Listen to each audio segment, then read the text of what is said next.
মহিউদ্দিন, কুমিল্লায় বন্যা পরবর্তী কি পরিস্থিতি দেখছেন এবং কত হেক্টর জমির ফসলের ক্ষতি হয়েছে বিস্তারিত জানাবেন। ধন্যবাদ আয়শা।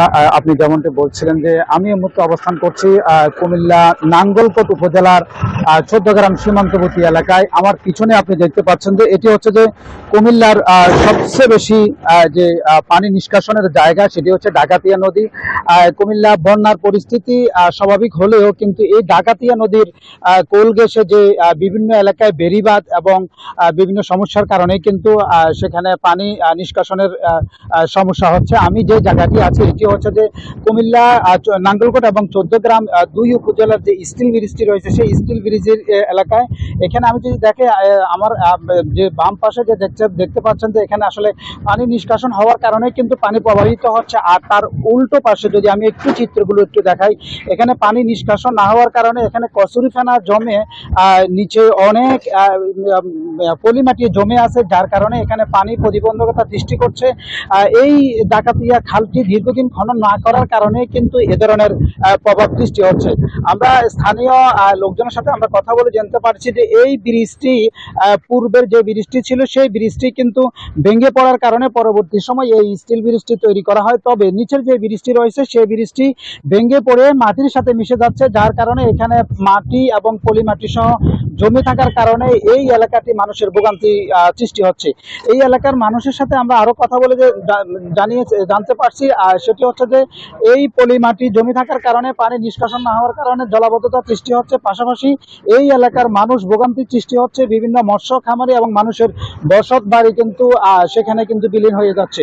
তো আমি যদি সর্বোপরি যদি কোনো আমি একটু বলি যে এই কুমিল্লার পরিস্থিতি এবং বর্তমান যে বিষয়গুলো নিয়ে সেই কুমিল্লা ছিল আমার কাছে সর্বশেষ। আমি চলে যাচ্ছি আমার সহকর্মী নোয়াখালী সোহাগের কাছে। জি ধন্যবাদ মহিউদ্দিন।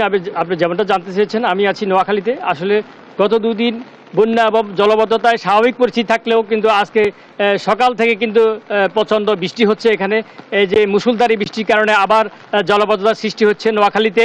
আসলে নোয়াখালীতে জলবদ্ধতার মূল কারণ হলো এখানে দখল এবং দূষণ।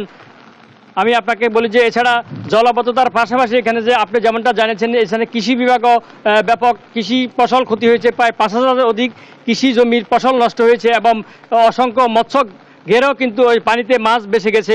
আমি আপনাকে বলি যে আমি আমার পিছনে আপনি যে একদিকে আপনার পানি কিছুটা কমলেও জলবদ্ধতার কারণে কিন্তু মানুষের ভোগান্তি বাড়ানো। আমি আপনাকে যেই সড়কটি দেখাতে চাইছি এই সড়কটি আসলে একদম শহরের প্রাণকেন্দ্রে, এটি প্ল্যাট রোড নামে পরিচিত, কিন্তু এই সড়কটিতেও কিন্তু গত 3 দিন বৃষ্টি নাই, কিন্তু এরপরও কিন্তু জলবদ্ধতার সৃষ্টি হয়ে আছে এবং মানুষের দুর্ভোগ নিয়ে আসলে এই সড়ক দিয়ে মানুষ চলাচল করতে হচ্ছে। এখানে আমরা মূল কারণ হলো এখানে ড্রেনেজ সংস্কার এবং খাল সংস্কার না হওয়ার কারণে আসলে এই জলবদ্ধতার সৃষ্টি হয়। আচ্ছা, আমি স্থানীয়দের সাথে কথা বলছি, তারা আমাকে জানিয়েছেন যে এই আসলে অবৈধ খাল উদ্ধার এবং ড্রেনেজগুলো পরিষ্কার করলে তাহলে আর জলবদ্ধতা থাকবে না। আসলে পৌরবাসী দীর্ঘদিন থেকে জলবদ্ধতায় আসলে তারা মোকাবেলা করে আসছেন। তারা আসলে সবসময় তারা এই সমস্যা নিয়ে তারা আসলে পৌরবাসী নাগরিক সুবিধা থেকে বঞ্চিত হয়ে আসছেন। তো সব মিলিয়ে এই ছিল আমার কাছে নোয়াখালী থেকে সর্বশেষ পিরছি স্টুডিওতে আয়শা। বান্ডেল থাকলে প্রতি সেনমানিতে টাকা বাঁচবে। বিকাশ সেনমানি বান্ডেল কিনে জিতুন প্রতি লেনদেনে।